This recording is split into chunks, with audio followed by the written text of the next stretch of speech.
안녕하십니까.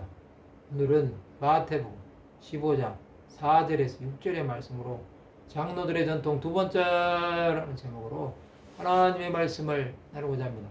본 말씀은 하나님이 이르셨으되 내 부모를 공경하라 하시고 또 아버지나 어머니를 비방하는 자는 반드시 죽임을 당하리라 하시거늘 너희는 이르되 누구든지 아버지에게나 어머니에게 말하기를 내가 아들을 유익하게 할 것이 하나님께 드림이 되었다고 하기만 하면 그 부모를 공경할 것이 없다 하여 너희 전통으로 하나님의 말씀을 폐하는도다.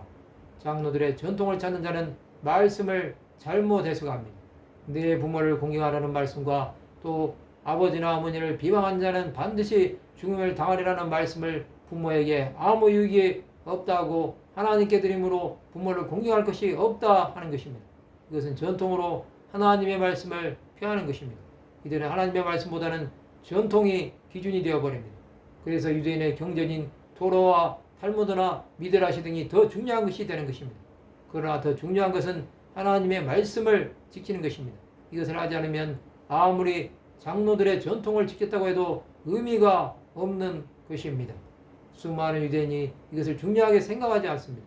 그들은 자신들의 전통으로 하나님의 말씀을 무색하게 하고 있습니다. 그것은 하나님께 죄를 짓는 것입니다. 하나님은 사람을 사랑하기 원하십니다.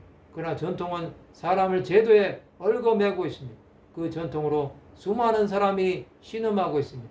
그 당시에 유대인만 보아도 율법을 지키지 않으면 죄인이라고 생각했을 것입니다. 그러나 하나님은 율법의 정신인 의와 믿음과 사랑을 더 중시하셨습니다. 우리는 하나님을 가까이 하여야 합니다. 복음은 율법보다 우선합니다.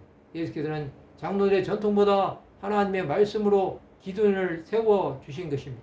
우리는 주 예수를 바라보므로 하나님의 뜻을 행해야 합니다. 하나님은 율법 조문을 외우는 것보다 서로 사랑하기 원하십니다. 그 예수는 우리를 사랑해 주셨습니다. 우리는 하나님 나라 영광을 위해 살아야 합니다. 우리의 부모 형제는 하나님께서 주신 선물들입니다. 보이는 바 그 형제를 사랑하지 않는 자는 보이지 않는 바 하나님을 사랑할 수 없습니다. 만약에 할 수 있다고 한다면 이것은 거짓말하는 것입니다. 우리는 주 예수께 받은 사명을 지키는 것입니다. 이 땅의 것들이 다 지나갈 때 우리는 주 예수 그리스도와 동행하여야 합니다. 부모보다 더 중요한 것은 하나님이십니다. 그러나 부모의 영혼을 하나님께 드려야 합니다. 그것은 구원의 길로 인도해달라고 간구하는 것입니다. 이것이 진정으로 부모의 유익을 위한 것이 될 것입니다.